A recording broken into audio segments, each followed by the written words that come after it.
I have always been proud to be the reliable older brother. My name is Emilio, and for 28 years I thought I knew what family meant. Growing up in Denver with my parents and younger brother Dylan, I was the one everyone could count on. Mom always said I had her gentle heart, while Dylan took after Dad with his quiet intensity. We were close once, Dylan and I. 5 years apart, but that never seemed to matter when we were kids building forts in the backyard or staying up late playing video games. Lately, though, something had shifted between us. I figured it was normal. People grow up, move on, find their own paths. I had my architecture job, my apartment 15 minutes from our childhood home. Dylan was finishing his senior year in college, still living with Mom and Dad. The distance felt natural, until that Friday night when everything I believed about my family shattered in less than 60 seconds. Before we get into what happened next, I would love to know where you are watching from. Drop a comment below and let me know if you have ever been accused of something you did not do. Hit that like button and subscribe, because what I am about to share will make you question how well you really know the people closest to you. Trust me, you will want to hear how this story ends. Every Friday evening, I made it a point to drive over for family dinner. It was our tradition, one Mom cherished deeply. She would cook pot roast or lasagna, and we would sit around the old oak table talking about our week. Dad Frank was a man of few words, but you could always see the love in his eyes when he looked at his family. Mom Patricia was the heart that kept us all connected. She had this way of making everyone feel heard, valued. Dylan had been off lately. The past few months, whenever I walked through that front door, he would find an excuse to disappear upstairs or suddenly remember he had somewhere to be. At first, I brushed it off. College stress, Mom said. Senior year pressure. He was studying marketing and apparently drowning in assignments and group projects. I believed her. Why would not I? Dylan was my little brother. Sure, we were not as close as we used to be, but I figured that was just life. Then about 3 weeks ago, I started noticing something else. Dylan would not look me in the eye anymore. When I asked about school, his responses came out clipped, almost hostile. I tried to be understanding. I remembered my own college years, the anxiety of approaching graduation, the uncertainty about the future. So I gave him space, told myself he would come around when he was ready. 2 days before everything fell apart, Mom called me at work. Her voice carried an edge of worry I rarely heard from her. Dad's Rolex was missing. Not just any watch, but the one his company gave him 15 years ago when he made senior partner at the accounting firm. That watch represented decades of hard work, sacrifice, early mornings and late nights building a career to support his family.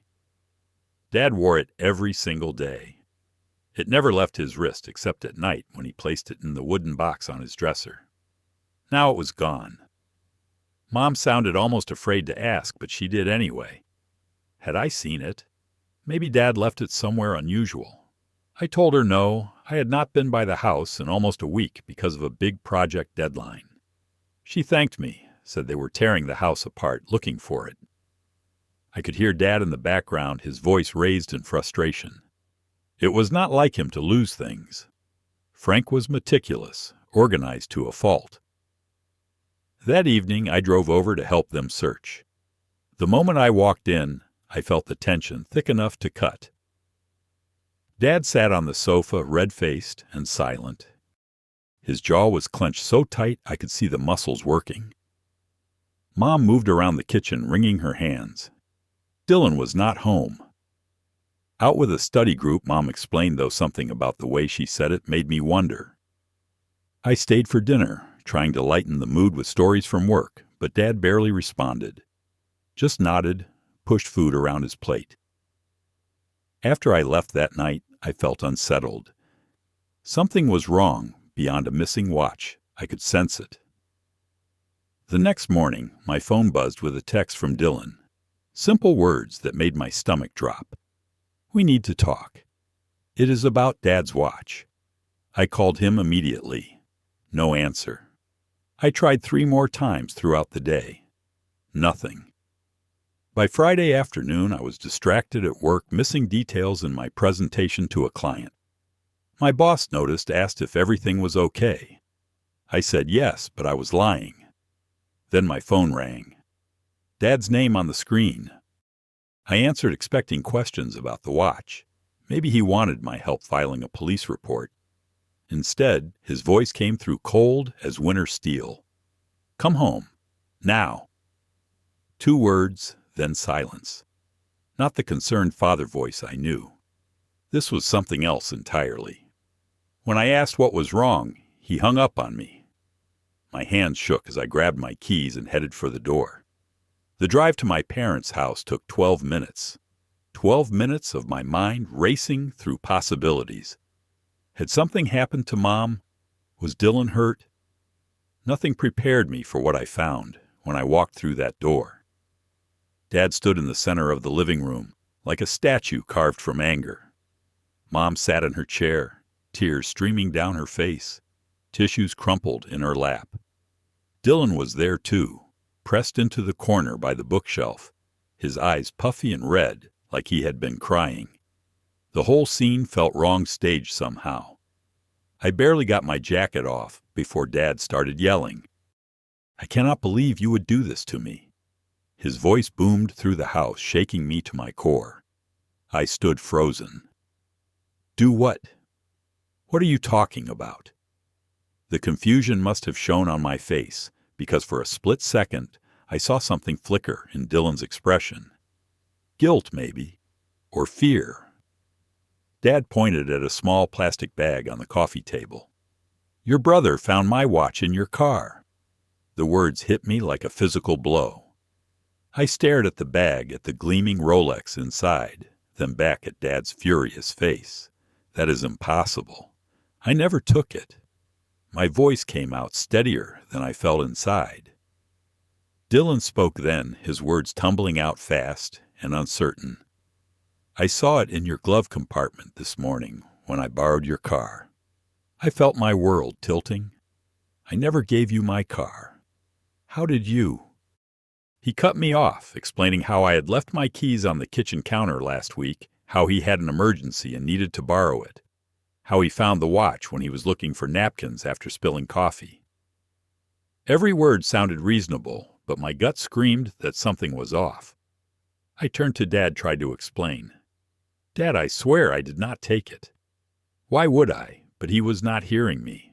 Money, he shouted back. You needed money and thought you could pawn it. The accusation stunned me silent. I had a good job, a healthy savings account. I had never asked my parents for money since graduating college 6 years ago. Mom tried to intervene, her voice shaking. Frank, maybe there is a misunderstanding. But Dad turned on her too. He took it, Patricia. The evidence is right there. I looked at Dylan again, pleading with my eyes for him to tell the truth. He looked away. Then Dylan dropped the second bomb. He reached into his pocket, pulled out several pieces of paper. His voice was soft, apologetic even. I did not want to say this, but I also found some receipts from a casino in your car. I felt like I was drowning. Casino? I have never been to a casino in my life. But there they were, receipts from Lucky Stars. Casino dated 2 weeks prior, showing transactions totaling over $1,000. Dad's face went from red to purple. So you have been gambling and stealing from me to pay your debts. I tried to speak to defend myself, but no words would come. This was insane. Every fiber of my being screamed that this was wrong, impossible, but the evidence sat right there on that table condemning me. Mom was crying harder now. Dad, please, she managed through her tears. But he was beyond reasoning. I raised you better than this. Each word felt like a knife. I turned to Dylan one more time. Why are you doing this? You know none of this is true. He met my eyes for just a second before looking down at his shoes. I am just telling what I found, bro. The word bro sounded hollow, meaningless. Then Dad moved closer. The man who taught me to ride a bike, who came to every school play, who hugged me tight when I got into college. That man looked at me with pure disgust. "You are not welcome here anymore." 5 words that destroyed 28 years. I felt my throat close up. "Dad, please." But he was already moving toward the door, opening it wide. "Get out. Now. And do not come back till you can look me in the eye and tell the truth." I turned to Mom, desperate. "Mom, please. You know me. I would never." But she just sat there sobbing, unable or unwilling to help me. Dylan remained in his corner, silent. I had no choice. I walked out of that house, heard the door slam behind me with such finality that my knees nearly buckled. Sitting in my car, I could not make my hands work properly. They shook too badly to get the key in the ignition.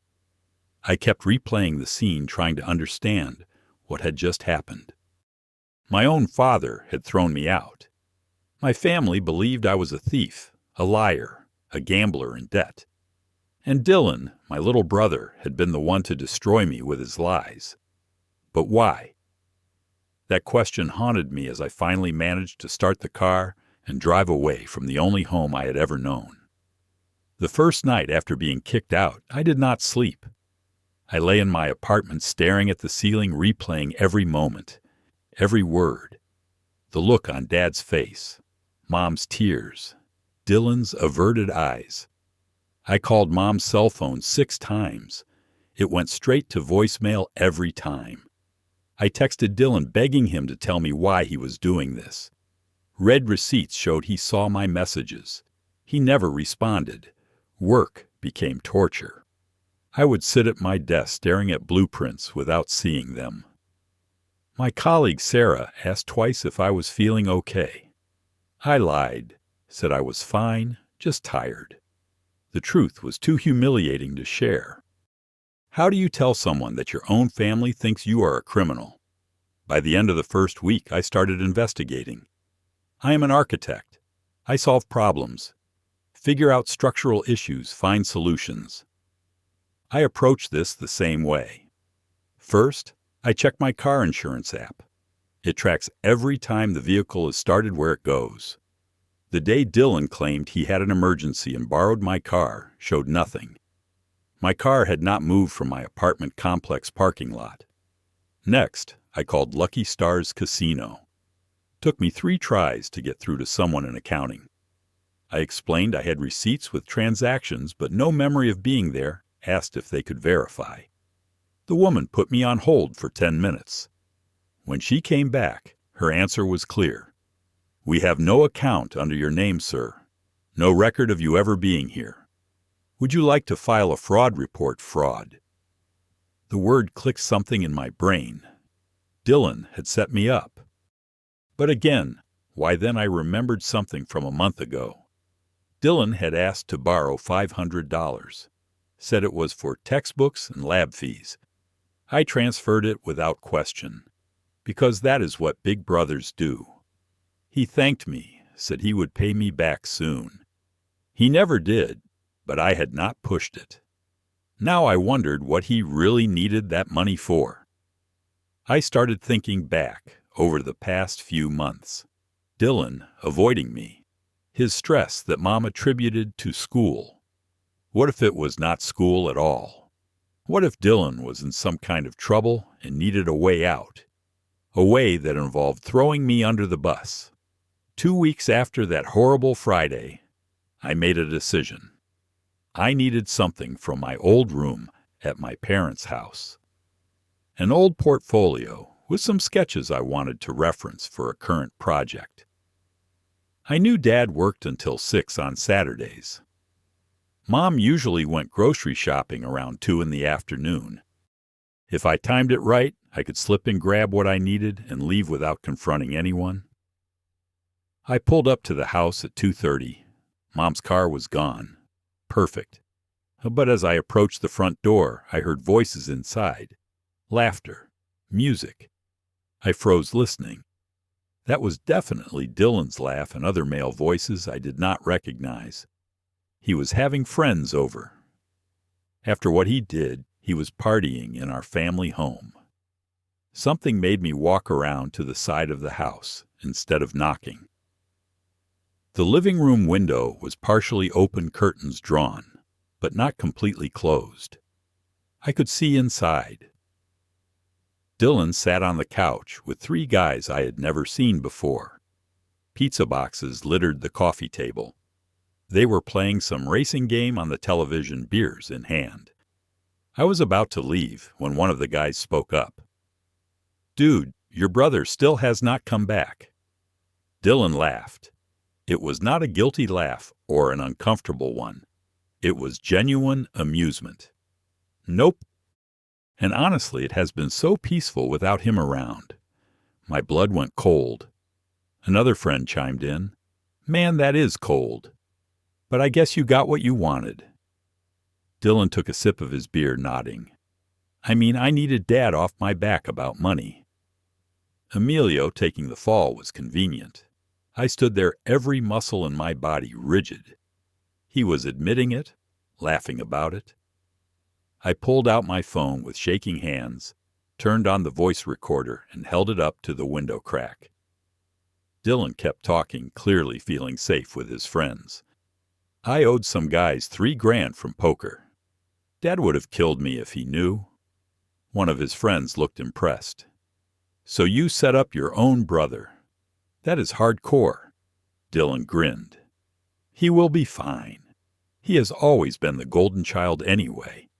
Let him see what it is like to be in trouble for once." The casual cruelty in his voice made me want to scream. Another friend asked about the casino receipts. Dylan laughed again. "I made them online. Super easy. And putting the watch in his car. Took me like 2 minutes. He had planned everything, every detail, and he was proud of it." I was about to burst through the door, recording still running, when I heard a car door slam in the driveway. I looked over and saw Mom's sedan. She was back early, arms full of grocery bags, walking toward the house. She spotted me standing by the window, and her face registered shock. "Emilio, what are you doing here?" I walked over to her quickly, my heart pounding. "Mom, you need to hear this." I held up my phone, hit play on the recording.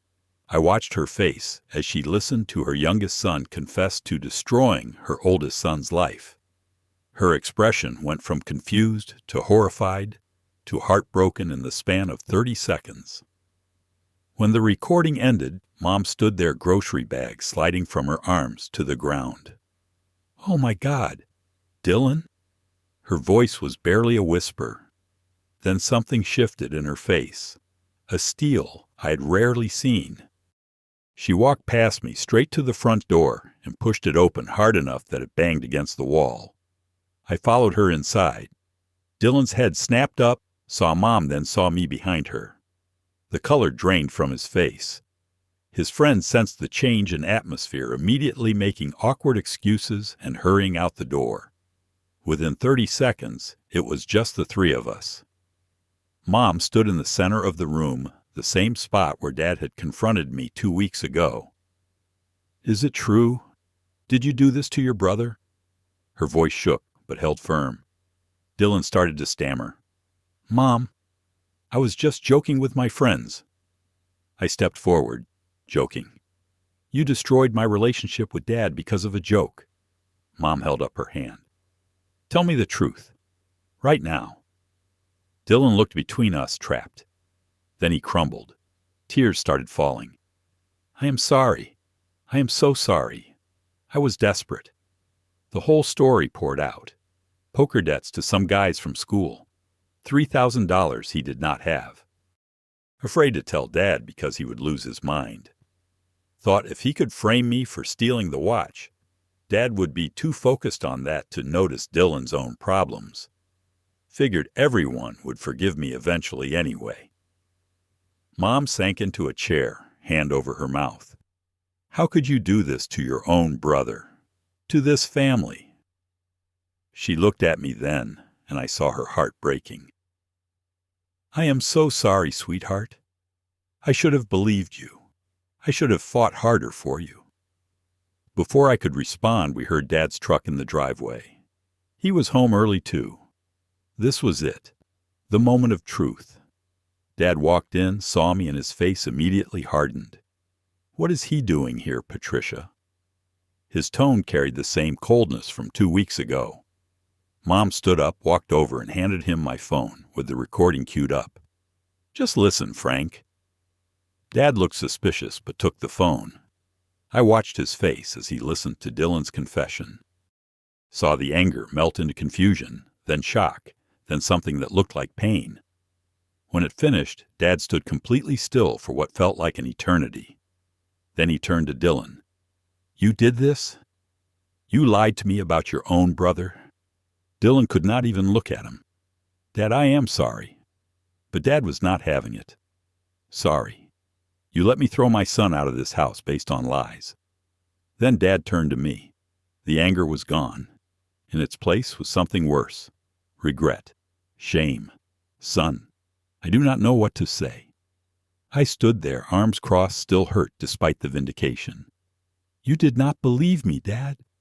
You did not even give me a chance to explain." Those words hung heavy in the air. Dad took a step closer, and I saw something I had never seen before. My father, the strong, stoic man who never showed weakness, had tears running down his face. "I am sorry. I was so angry about the watch that I failed you as a father. I should have listened. I should have trusted you." His voice broke on the last word. I wanted to stay angry. Part of me wanted to walk out and let him feel what I had felt.